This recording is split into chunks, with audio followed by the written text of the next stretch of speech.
sustém quando não tenho mais ninguém. Tu és meu Salvador.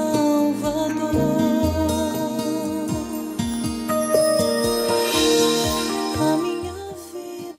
Olá, pessoal, tudo bem? Bem, nós estamos hoje na quinta-feira, né? É o quinto dia da nossa semana de oração 2016, que tem como título O Coração na Missão. E hoje nós queremos falar um pouco sobre a convicção ao apresentarmos o Evangelho, tá bom? Bem, comecemos então.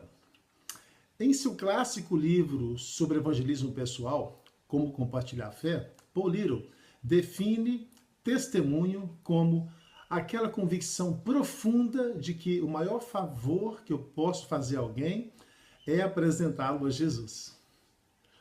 Os primeiros cristãos teriam dito um sonoro amém a tal definição, porque eles sentiam isso, né? Bem, onde quer que fossem, os cristãos compartilhavam sua fé com tal dinamismo e ousadia que fascinavam ou aborreciam aqueles com quem eles entravam em contato. Ninguém ficava indiferente àquela mensagem. Não é de admirar que, em pouco tempo, sua fé se espalhou como fogo, ganhando milhares de pessoas em um só dia. 3.000, né? O que fez com que os primeiros cristãos fossem tão eficientes em evangelizar assim? O que podemos aprender com eles? Algo fundamental para explicar sua atitude impactante é o fato de estarem profundamente convencidos da veracidade e da alta importância da mensagem do Evangelho. Por quê? Bem, porque ela havia transformado radicalmente a vida deles.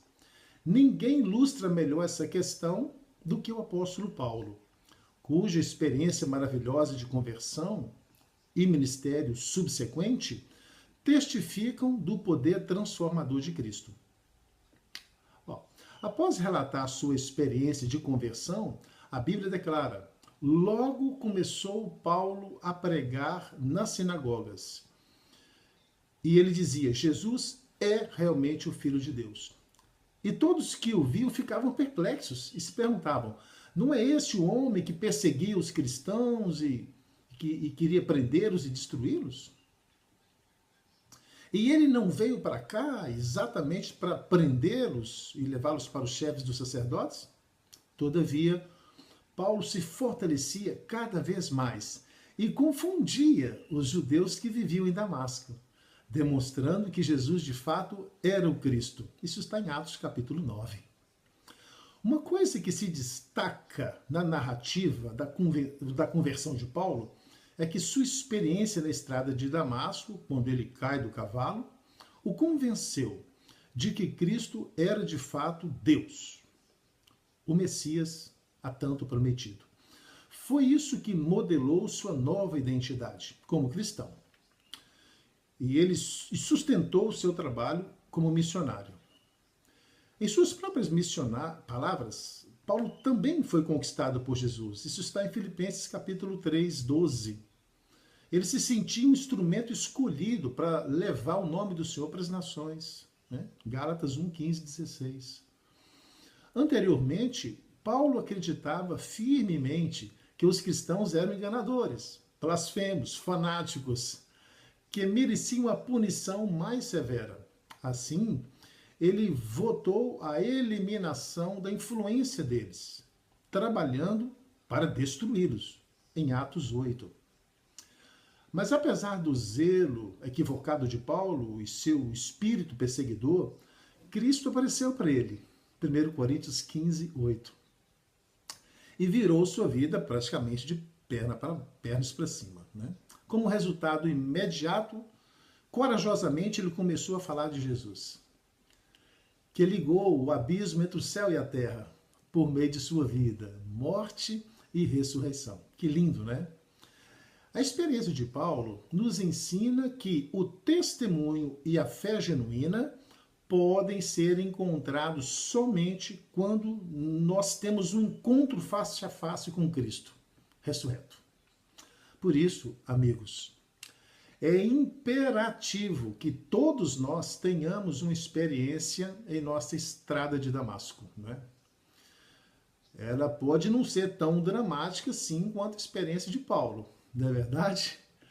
Mas a verdade é que o encontro salvador com Cristo, todos nós precisamos ter. Senão, não podemos fazer o trabalho missionário de forma alguma, não é verdade? Não podemos compartilhar aquilo que nós mesmos não conhecemos, não é? Só podemos testificar e testemunhar daquilo que nós experimentamos, não é? Tem que ser assim, não é? Sem essa experiência, temos falta de poder em nossa fé cristã. E nosso testemunho não vai fazer muita diferença na vida dos outros, não é? Nós não somos chamados para compartilhar apenas uma lista de doutrinas com aqueles que não abraçaram ainda a nossa fé. Ao contrário, nós somos chamados para compartilhar uma pessoa, Cristo. Ellen White diz: de todos os professos cristãos, os adventistas do sétimo dia devem ser os primeiros a exaltarem Cristo perante o mundo. Mas o grande centro de atração é Cristo Jesus. E isso não deve ser deixado para trás. Foi isso exatamente que Paulo fez, imediatamente após a sua conversão. A Bíblia nos diz que, logo que ele foi batizado, já começou a pregar nas sinagogas e dizendo que Cristo era o Filho de Deus. Ele confundia os judeus que viviam em Damasco, demonstrando que Jesus era o Cristo. Atos 9, a partir do verso 20. Mais tarde em seu ministério, vemos Paulo em Atenas, lá para os gregos, pregando Jesus e a ressurreição. Confira aí em Atos 17, 18. É interessante perceber a similaridade entre Atos 9 e Atos 17, na maneira pela qual Paulo pregava o Evangelho. Esses textos nos ensinam pelo menos 3 coisas sobre o trabalho na missão. Missão com convicção, né? Primeira coisa, Paulo aproveitava toda e qualquer oportunidade para compartilhar o Evangelho de Cristo. Para Paulo, o evangelismo não era um programa ocasional para ser feito sábado à tarde ou domingo, por exemplo. Não. O evangelismo, para ele, era algo que deveria ser a totalidade da vida do crente. Todo dia, em toda hora, em todo lugar. Era a sua paixão, falar de Cristo. Paulo procurava todo momento favorável de falar de sua fé. Da mesma forma, falar de Cristo não é uma opção para nós, os adventistas, né? É um imperativo, é uma ordem que o Senhor nos deu. Né? Quando encontramos o Cristo ressuscitado, não podemos permanecer calados, entende? Assim, nosso dever diário, como cristãos, é nos envolver com algum tipo de evangelismo. Seja pregando, seja falando para os vizinhos, para o colega de trabalho, seja cantando, seja distribuindo literaturas, ajudando necessitados, ou mesmo dando estudos bíblicos, né? Há tantas maneiras de falar de Cristo, escolha uma que melhor se adapte ao seu temperamento e aos seus dons, né? Ponto número 2. Quando Paulo encontrava um público, ele personalizava a sua mensagem, entende? Ele adaptava a sua mensagem de acordo com o seu público-alvo. Ele fazia isso sempre, porque cada ouvinte é um ouvinte diferente do outro, né?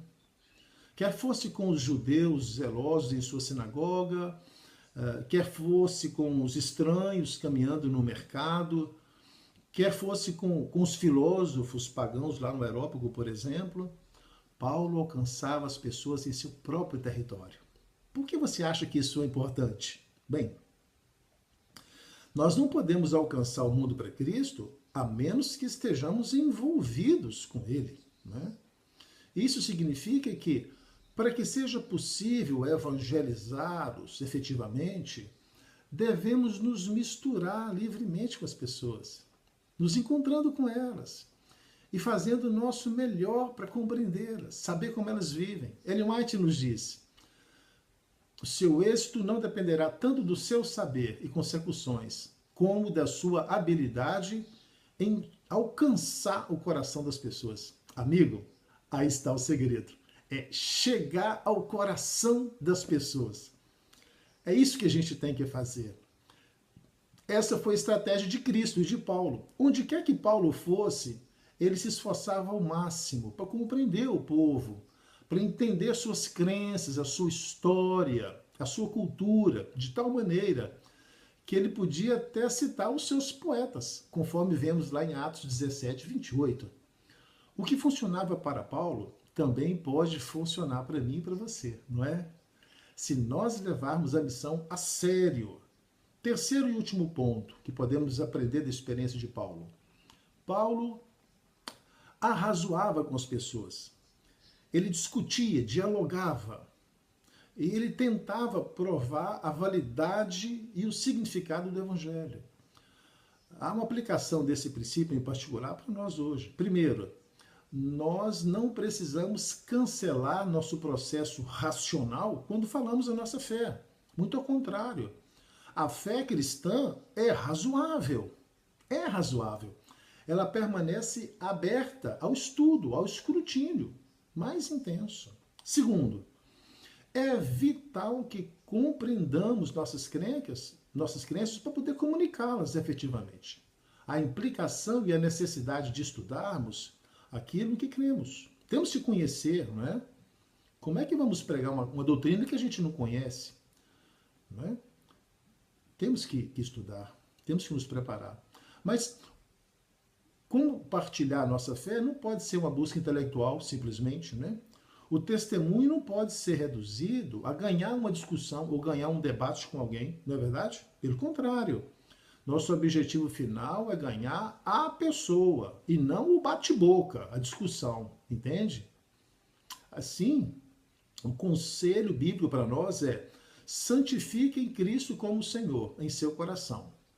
Estejam sempre preparados para responder a qualquer pessoa que lhes pedir a razão e a esperança da vossa fé. Contudo, façam isso com mansidão, com respeito. 1 Pedro 3, 15 e 16. Está lá na palavra, né? Como alguém disse, as pessoas não se importam com o tamanho do seu conhecimento.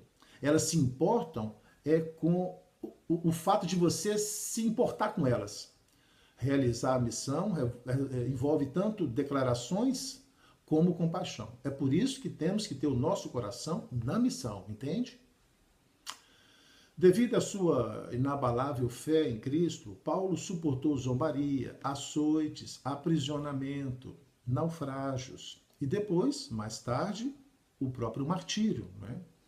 1500 anos mais tarde, Martim Lutero, o reformador alemão, se encontrou também com o mesmo Cristo de Paulo. Ele foi persuadido pela liderança de Cristo de tal maneira que, quando ele foi confrontado por seus perseguidores à dieta de Worms, ele respondeu enfaticamente assim: aqui estou, não posso renunciar à minha fé. Que Deus me ajude. Inabalável. Como Paulo, Lutero não queria apenas viver por sua fé, mas ele estava disposto mesmo a morrer pela sua fé, se necessário fosse. Amigo, missão com convicção amplia o nível do nosso comprometimento. Nós temos que pensar nisso com seriedade. O nosso coração tem que estar na missão, entende? E o nosso preparo tem que ser crescente. A cada dia temos que aprender mais. Precisamos estar mais bem preparados, conhecermos mais, para darmos razão da nossa fé. Que Deus nos abençoe e nos ajude a sermos missionários cada vez melhores. Em nome do Senhor Jesus. Amém. Chegamos ao final desse 5º dia da nossa semana de oração e agora eu quero orar por você. Feche os seus olhos. Querido e bondoso Pai que habita nos céus, obrigado por essas aulas extraordinárias de evangelismo que o Senhor tem dado aos membros da Igreja Adventista no mundo inteiro. E agora, durante essa semana, a nós também, aqui na região de Paris. Que o Espírito do Senhor ilumine a nossa mente, Que o Espírito do Senhor nos faça sentir paixão por essa missão. Amor pelas almas, amor por Jesus. E que nós possamos nos preparar melhor a cada dia para adaptarmos a mensagem às pessoas com as quais entraremos em contato. E anunciarmos essa mensagem com paixão, com propriedade, com convicção, para que essa mensagem possa transformar a vida das pessoas. Dê-nos, Senhor, uma boa noite, dê-nos um bom sábado, em nome de Jesus. Amém.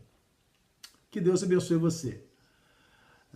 Amanhã é a sexta-feira, preparação para o sábado, e no sábado pela manhã nós vamos ter o encerramento da nossa semana de oração, com uma mensagem muito especial, ao vivo, e também teremos uma linda cerimônia batismal.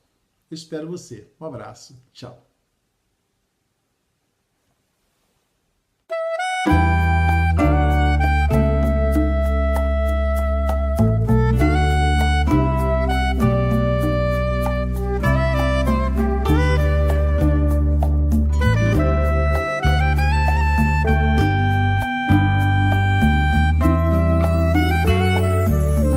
Após dia eu me entrego em comunhão e por completo para ser usado só por ti, Senhor. Como teu servo me reconheço em tua palavra, me fortaleço para ser usado só por ti, Senhor. Para ser usado como fonte de esperança, como a voz do teu amor. Dia após dia, eu sou teu servo e em comunhão eu me entrego para ser usado só por ti, Senhor.